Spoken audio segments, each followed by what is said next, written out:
Thing about trading Forex is that you don't actually know exactly which trade is going to be a crazy winner or just another loss. What's up, everybody? We are currently live. We'll take away the weekly. Trace back down to the order block because that price is going to be bullish.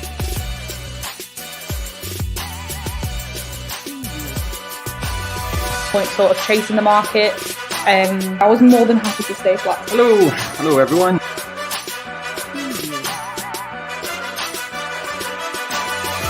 With the kangaroo pelt. Always recommend trading on the 5 minute. Some of these exotic pairs,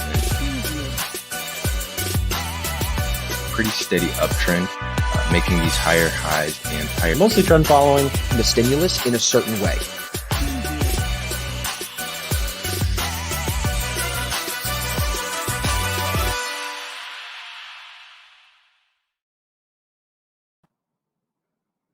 Hey guys, thank you very much for tuning in. And welcome back to the channel as well. So I'm Niamh Forex, and I just come on every Tuesday just to go through what sort of my day-to-day trades were throughout the day, and also just assess every Tuesday and how I sort of approach the markets and how I build my watch list in the morning as well. So yeah, I'll just wait for a few more people to come through and then we can kick off. But yeah, if you do want to see my streams as well, going forward, just hit the like button and also just turn a notification bell as well, and you'll be able to sort of tune in when I do.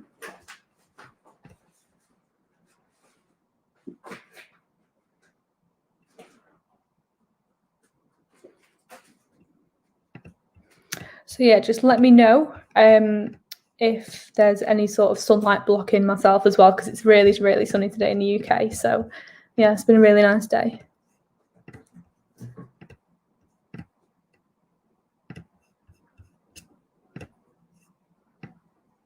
Right, okay, so I'm just going to kick off just because the Euros are on. England's playing this tonight as well, so it's really important that I go and watch that and support them.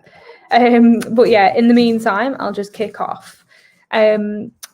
Okay, so this is my watch list for today. So it was EuroCAD, EJ, GCHF, CAD CHF, and so on. You can see all of those there. And the reason why I picked all of these was because I liked the way the market was going at the start of the day. So we usually build my watch list about 7 a.m. to 8 p.m. GMT.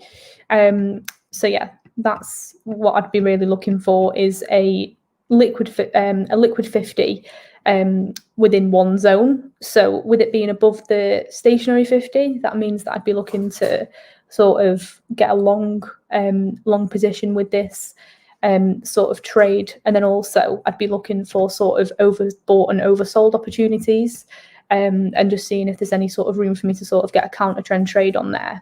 But to be quite honest with you, my watch list was all in trend today.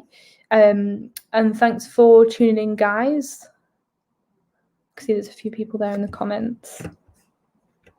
So in terms of what I've been involved with today, I have been involved with GCAD.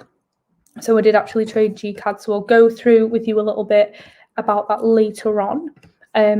So EuroCAD, didn't trade this today, and as you can see, it's been quite choppy, so there's not been much movement at all. It's just been very sort of sideways. So it has had a really flat liquid 50. You'd be looking for short opportunities with this. However, there wasn't actually sort of like a solid entry candle with the TDI sort of in place as well, where it should be for my sort of system. So yeah, there was no sort of great entry opportunity there. And also the large candles where I'd probably be looking for an entry candle, they were all overextended. So by overextended, I mean they were probably either the largest candle of the day, or the pip ratio with that is over what I'd sort of be looking to trade. So from my back testing, I recommend no more than 12 pips for a entry candle on the 15-minute, and that's just sort of my opinion. So if I'd be looking to take that trade, that's a 16.2 pip on that large candle through the 21 and the 8 EMA. And with it being 5:45, it's not a great time to start trading either, especially Euro CAD. So yeah, I'm more than happy to sort of sit that one out and call it a day, really. I usually call it a day about 3 p.m. GMT. If I don't see any trades, or if I do see trades, depending on what sort of currency pair it is, I'd rather just sit out because it's not as volatile as it would be at market open, depending on what pair it is. So yeah, moving on from Euro CAD to Euro GPY, and I'll just blow my screen up a little bit as well so you guys can see the chart a little bit better. So Euro GPY has been on my watch list today, and it did have a fall in liquid 50. So usually when the liquid 50 is falling, as it is as it is here, however, even though it's still in the buy zone, so it's still above the 50, the stationary 50 here, which what you'd be looking for to take a long position. This is what's concerned me a little bit. So the fact that it was falling, usually because obviously the TDI is to help you sort of trace the trend and sort of react to what the market's doing and telling you to do. So because this was falling, there's quite a high probability that this could potentially come lower. However, this actually sort of retested off the 21 and came higher. But the one probability that I wouldn't be sort of looking into is the entry candle itself. So as you can see there, I've marked that up already. It's 22.3 pips. And like I've said, with me preferring a 12 pip stop, a 12 pip entry candle, then I'd rather just sit that one out because it's the largest candle of the day. The probability of that coming higher with that much volume is quite small. So as you can see, it had this big strong bar up, and then it had also a little bit of momentum on the second bar here as well. However, after that, it's just sort of drifted up a little bit and then gained a little bit more volume here. So it isn't the fastest sort of trade. And if I was trading at 1:45, I'd want to be getting out for about 3-4 o'clock anyway. So because it's quite slow moving, I mean, the ADR there is brilliant, but I think the time of day and the fact that the entry candle was a little bit overextended just told me that it was going to be sort of like a slow moving trade. So if that was any earlier, I'd probably not mark the overextended candle as a knock against my system. So I'd probably have this marked up as like a B setup. So I probably would try and trade it, especially because the ADR is 108. So it's got quite a lot of volatility anyway, this pair. And because the stop loss is 22 and it's quite close to the low of the ADR, I'd probably take that into account. And with it being an A setup without the overextended candle, there is a possibility that could go lower for the rest of the day.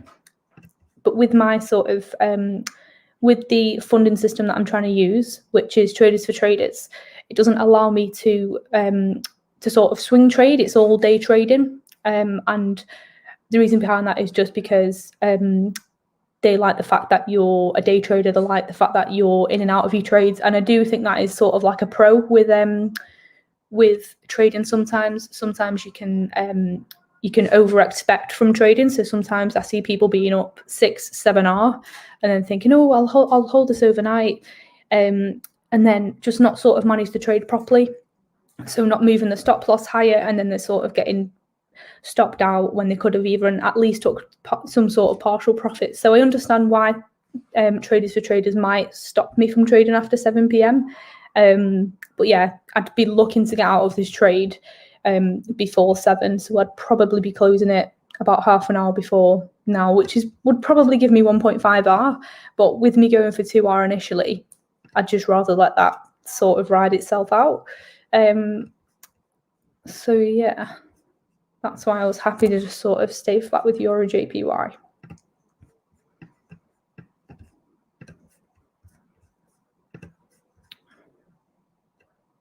And then we've got GCHF as well.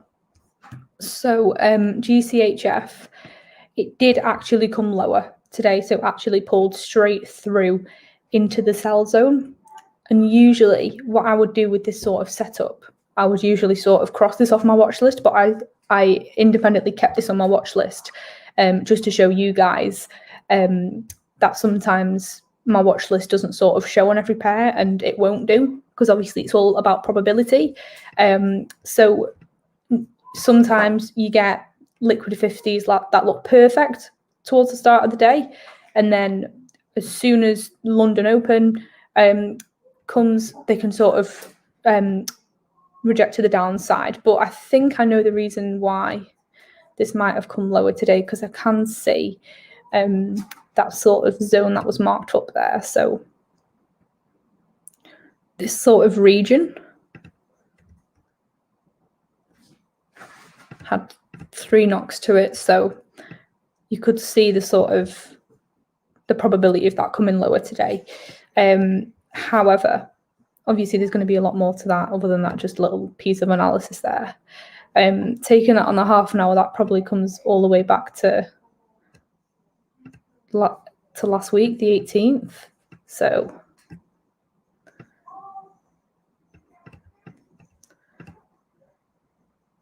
higher time frames as well. Really close to a resistance level, but it did actually break a little bit higher than those wicks there on the daily as well. But yeah, definitely came lower. No entry signal at all. The liquid 50 was completely in the wrong zone. There was no sort of oversold or overbought opportunities for me to sort of take advantage of and get sort of like a counter trend trade happening with that.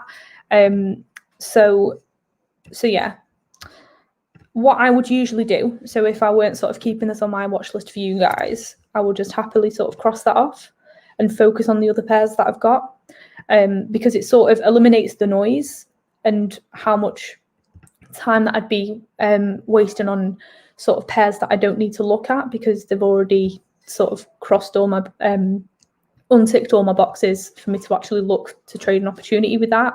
So yeah, that's why I sort of get rid of them, just to sort of eliminate more headache for me to look at more charts when I don't need to, when I can focus on the more probable ones that are left over throughout the day. Okay.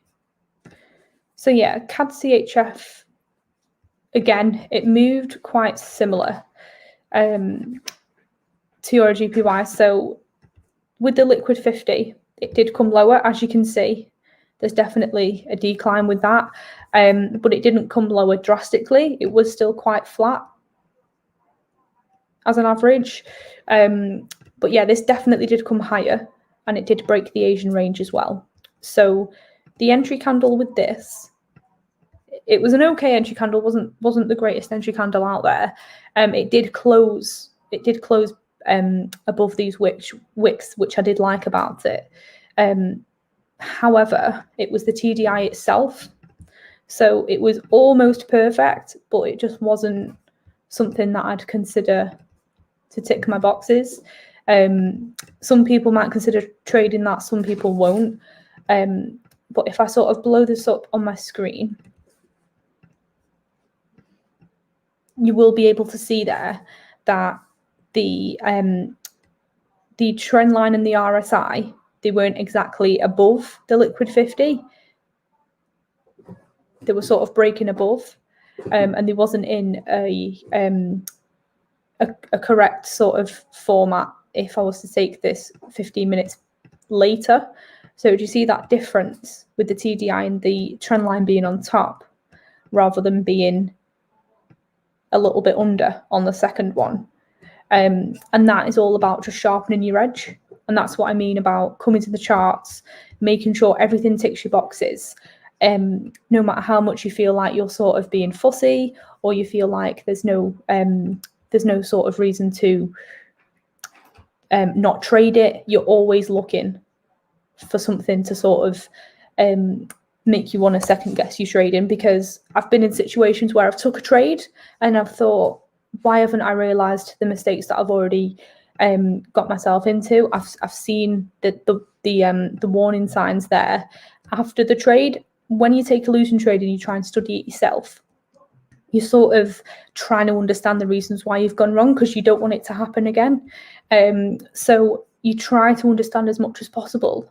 So when you do understand and you do realise that you have made mistakes and you have sort of strayed from your trading plan, then it is quite frustrating. But this is why it's so important for you to stick to your plan and just sort of get a system that's probable, that you can sort of rely on, and that you can definitely say that you get consistent returns with. But it's all about trial and error, and you definitely will get there with the right hard work and the right effort. So yeah, CAD CHF definitely came higher, went about 3R, which is brilliant, and then just taken into high time frames, all long biased.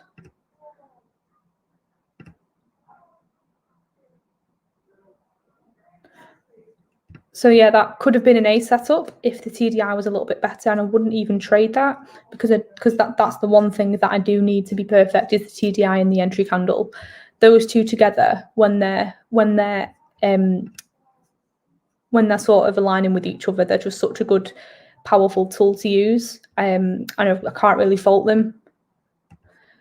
So somebody on the comments as well has been asking about any ideas on gold. Let me just have a look for you. Let's have a look. See my thoughts on gold. I haven't actually looked at gold today. Sort of stuck with the currency pairs. Not looked at the metals today at all. But yeah, I'm more than happy to have a look into it for you. Okay, so the way I trade gold is quite similar to Forex. So I use the 9 and the 21 EMA, which you guys already know, if you have watched some of the videos already. And I do look to trade on the half an hour, because I do feel like with gold, it's very sort of volatile. So I like sort of trading it on higher time frames, because it is quite sort of choppy at times. So gold today, to be quite honest with you, I don't think it's moved an awful lot. And even since last week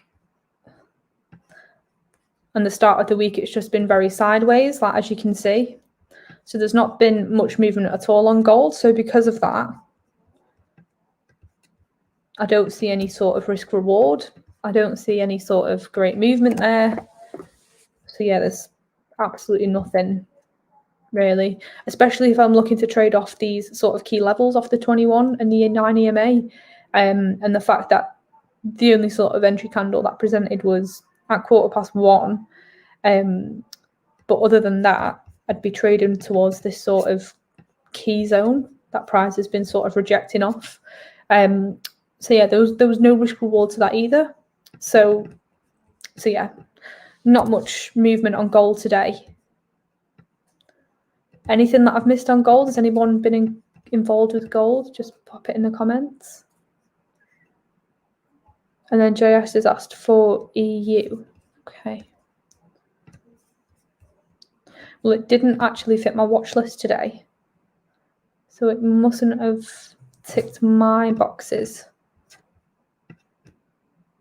Yeah, so with EU, this fell straight into the sell zone. So because of this, and because there was no clear direction of trend, I had to sort of come out of this and sort of remove it off my watch list, like I did say before. So with EU, I can see why people went sort of long with this if they were involved with that.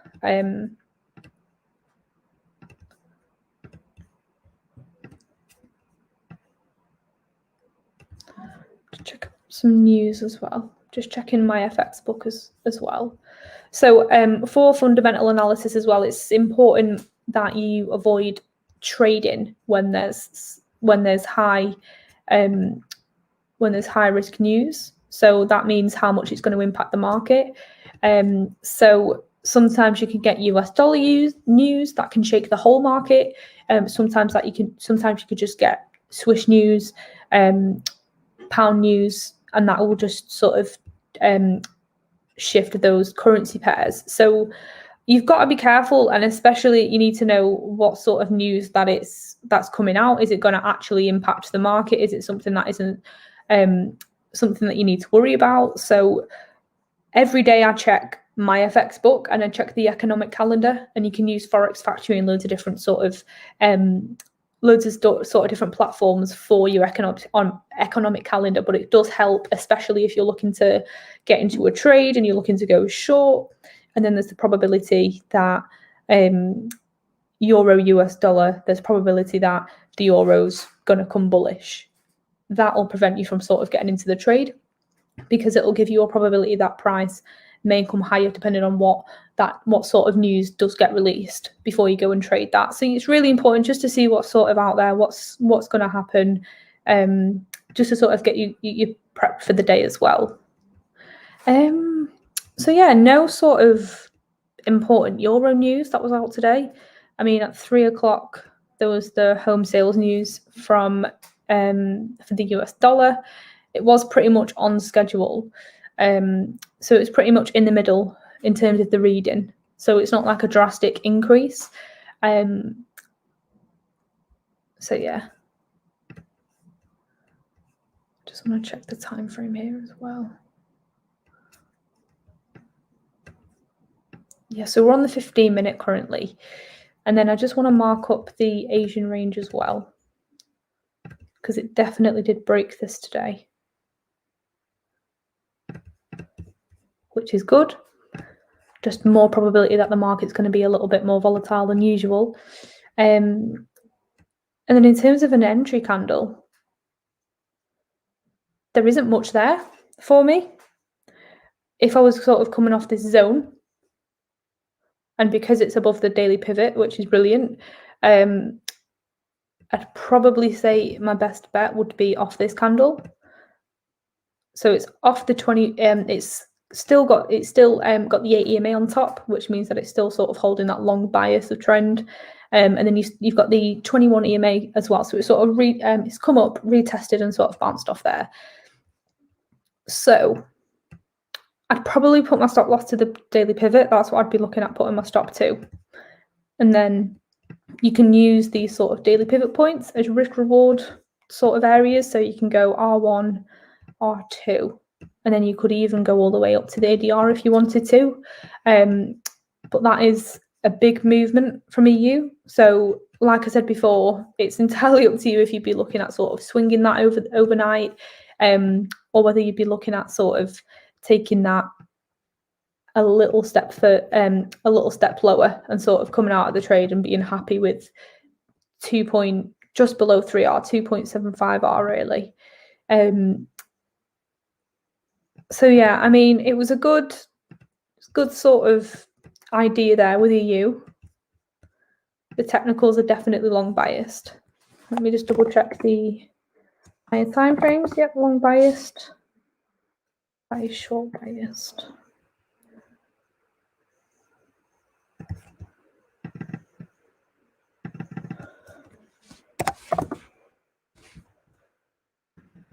Long biased.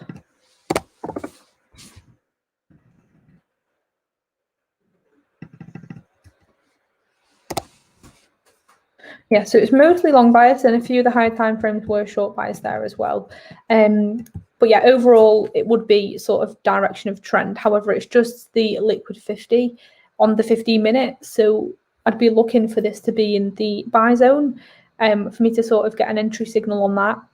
So that's the reason why I wouldn't consider trading it. But I can definitely see why you guys were sort of looking into EU. But has anybody got any questions about that? Is anybody thinking, why has she gone long? Did anybody go short?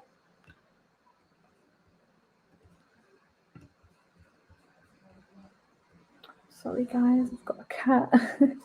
Just move her out of the way. So sorry guys, I'm just swapping out the light in there. Okay. So yeah, now I've just had a quick look at EU. For someone in the comments, I'll just carry on. So GA ticked my boxes as well. That liquid 50 at the start of the day was brilliant. However, it did end up sort of straying into the sell zone towards the end of the day. And yeah, you could see that price has been falling since Asian range. So for it to sort of come back higher, you'd be looking for an entry candle around half past 1, 2 o'clock. And it's overextended. The TDI isn't great. So yeah, that isn't something that I wanted to sort of trade. So next, so GCAD, this is the trade that I was involved with today. So I'll go through a little bit of this with you as well. So as you can see, I didn't actually go the full 2 hour with this, and I did actually come out of the trade just below this sort of support level. So it was at this candle closure. So I'll go into some details with you about that. So this was, I thought this was quite a good trade opportunity. So it was sort of short biased, going in the higher time frames. The 4 hour was the only time frame that was sort of short biased. But then sort of looking at the 4 hour, noticing that it's already broken. God, I'm so sorry, guys. Because it's already broken, that sort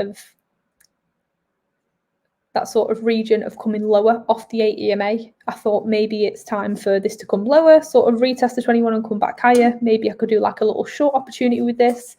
Isn't something that I'd be looking to short long term, just because of the higher time frame there. However, going back on the 15-minute, I had a great entry candle off the 8 and the 21 there, and that was at 7:45 this morning. And then you had that sort of wick formation there, where you've got the 3 wicks. Currently, so you've got the 2 shoulders and the top head there. The 8 and the 21 shift candle looked great. Let me just measure that as well.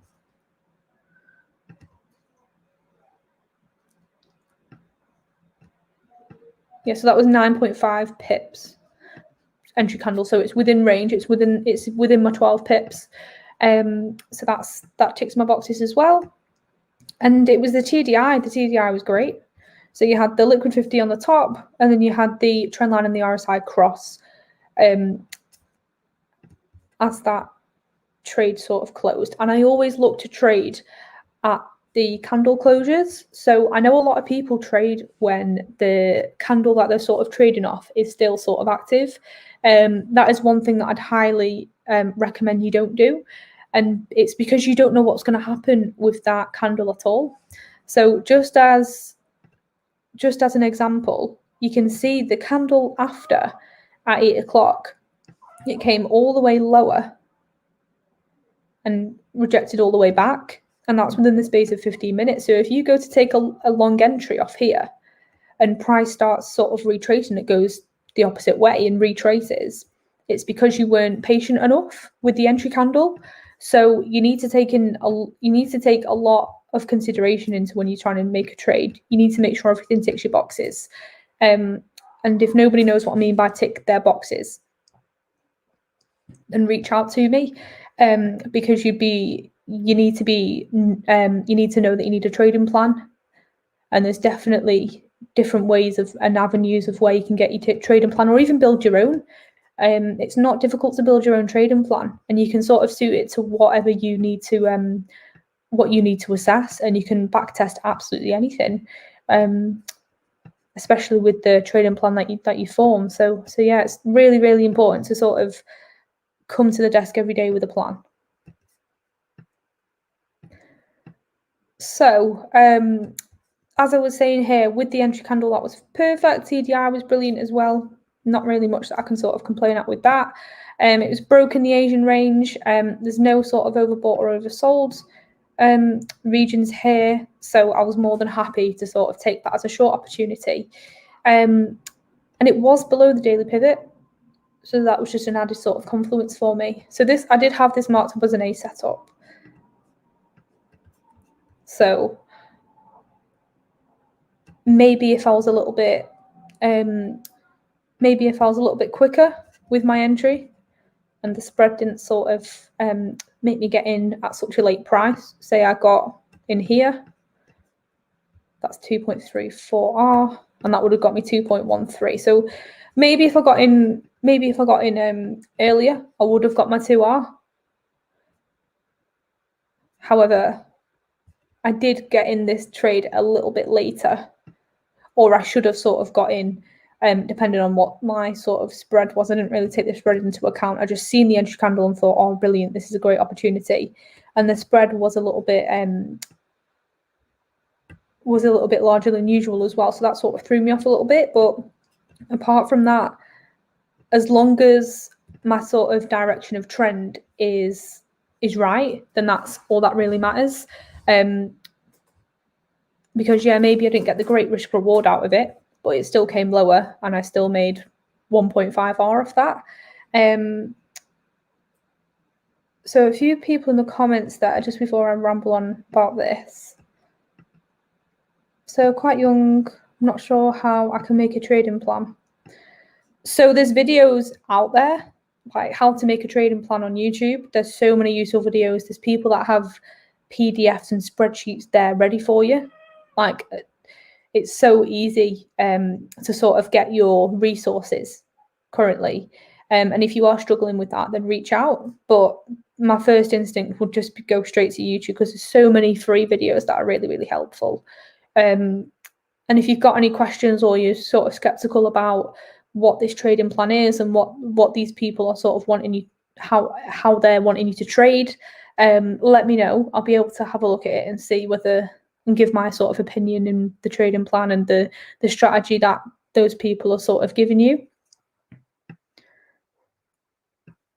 And then Sheldon was asking what sort of indicators I use. So I am part of the ASFX community, so I use the ASFX indicators. I don't use all of them. I only use the ones that I need at the moment, and that's Austin Silver Effect. So you can find them on Instagram as well. So in terms of my indicators themselves, we've got the exponential moving averages. So that's the 8 and the 21 EMA. So the 21 being the darker colour, and then the 8 is the lighter pink colour. And then it isn't sort of like an indicator, but it's something that I sort of box up myself every day. And that's the Asian range. So that's from 10 a.m. to 6 a.m. Sorry, 10 p.m. to 6 a.m. And that just marks up the Asian range throughout the day. And then we've also got the daily pivot. So the daily pivot just helps with direction of trend sometimes. So it goes off an average of sort of where price is. So if you're looking for price to be below the daily pivot, you're looking to sort of short that opportunity. If it's above the daily pivot, you'd be looking to sort of long that. And that just goes off an average of how price has moved over however long that sort of calculates for. I'm not too sure whether it's 7 days or whether it's 5 working days, or whether it's a whole month. So I would have to look into that. And then also we've got the Traders Dynamic Index. So this is what I use at the moment. It's the ASFX TDI. So you'll be able to find that here as well on your indicators and strategies. So with the TDI, you've got the liquid 50, so that's the yellow line. You've got the trend line, which is the red line, and then you've got the green line, which is the RSI. So all of these together sort of help me get a direction of trend and sort of give me useful tips to sort of get more confidence in a pair and look at what price is doing, take into consideration what the indicators are telling me, and then that sort of gives me an indication of when and why I should trade. So with indicators, all you do is wait for the indicators to tell you when to trade. That's the simplest way I can put it.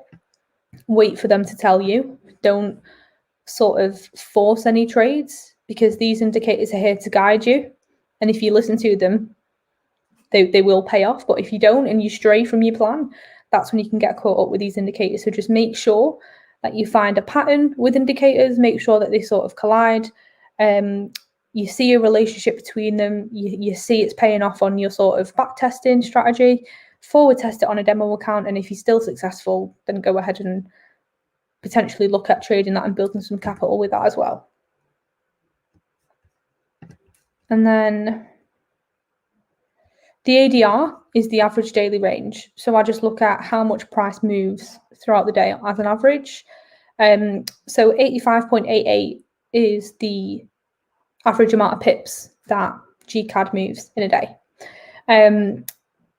As you can see, I had risk reward, so you'd be looking for at least 2R to the ADR, and because I have more than enough room there, if this trade was continuing and holding the 8 EMA, I'd probably look at taking it all the way to ADR.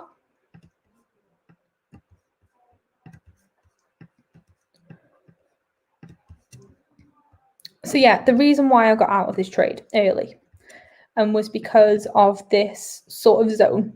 I seen this little support level where price was sort of rejecting off this level. So it was between 1.71800 and almost 850 there. So I just sort of had that marked up from the day before. And then I sort of brought that across throughout today as well, because I thought maybe with the trade sort of coming a little bit lower to this region, it might sort of think about it and sort of retest around the zone, either come lower or come higher. So as this came lower, I thought, oh wow, brilliant, it's building a lot of volume, it's bringing a lot of momentum down, which is fab.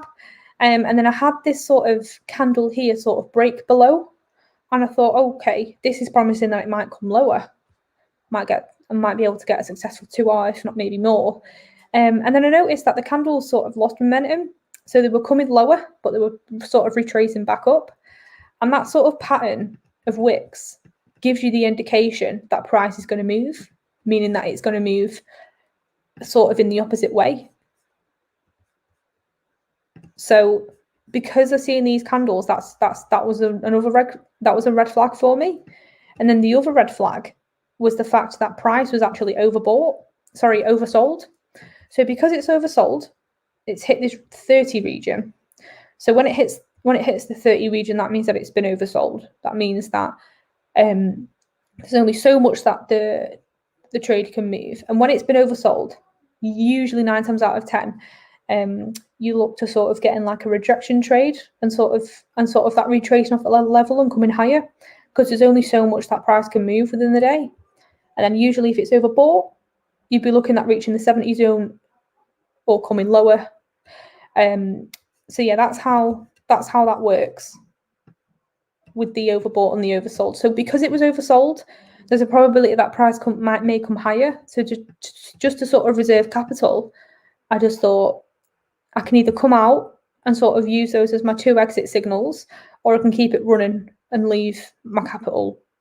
And I was happy coming out of that trade after I seen price sort of reject and come higher. I was really glad that I sort of took my initiative and sort of managed the trade well. I got my 1.5R out of that anyway, which I was happy with. So yeah, I was more than happy to sort of close that early.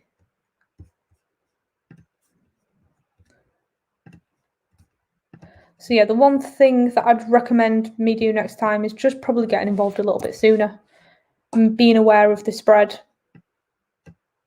and just going from there.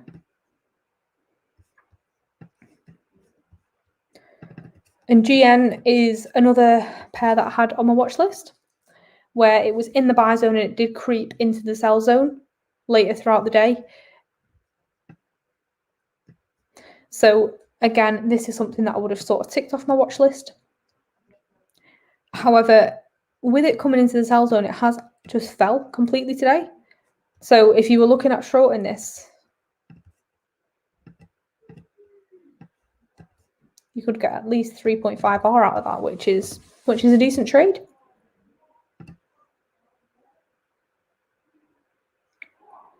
UJ moved really well today.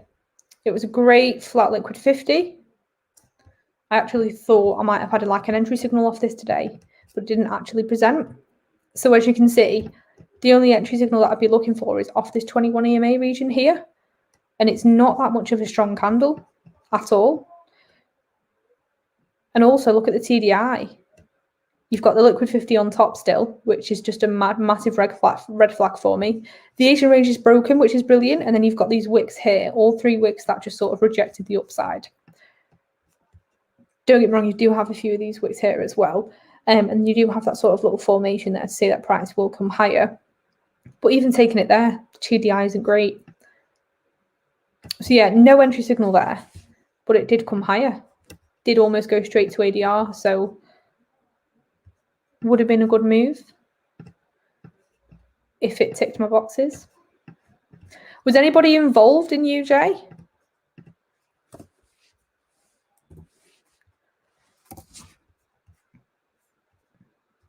And last but not least, we've got NZD CAD. So with this, again, I was looking to short this with it being in the sell zone, and then price actually came higher. And yeah, sort of swung up and down throughout the day. So you can see it was making higher highs and lower highs there. So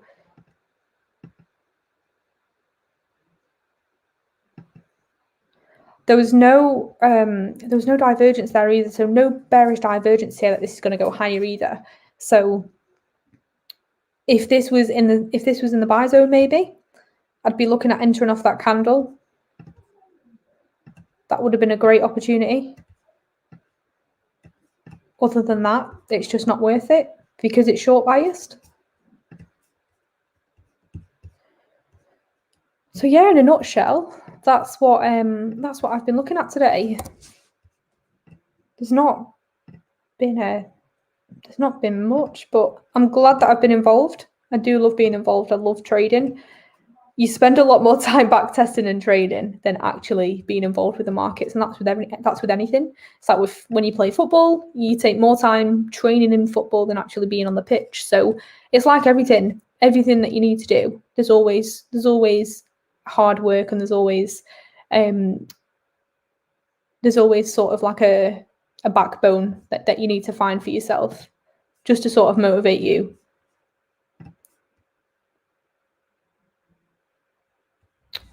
Okay. Has anybody got any questions before I wrap up? Just because that's it for me today. If not, I'll hop off and get ready for the England game, Euro 2020.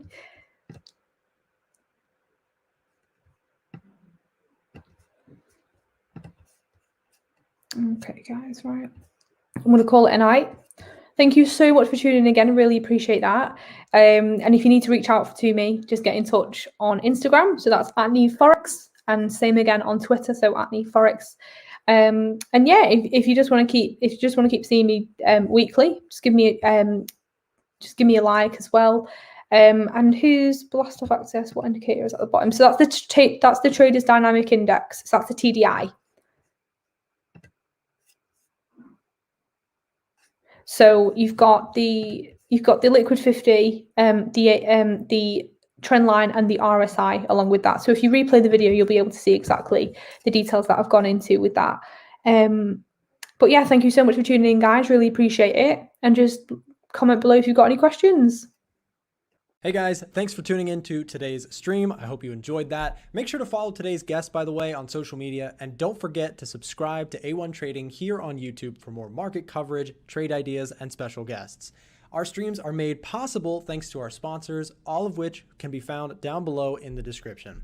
If you're looking for a new broker, consider checking out the links down below. We've partnered with a few brokers that we think you should check out. By signing up with one of these brokers, our company will receive a small affiliate commission, which does help us stay here on the air creating free stuff for you guys. Thanks again for tuning in, and we'll see you back in the next one.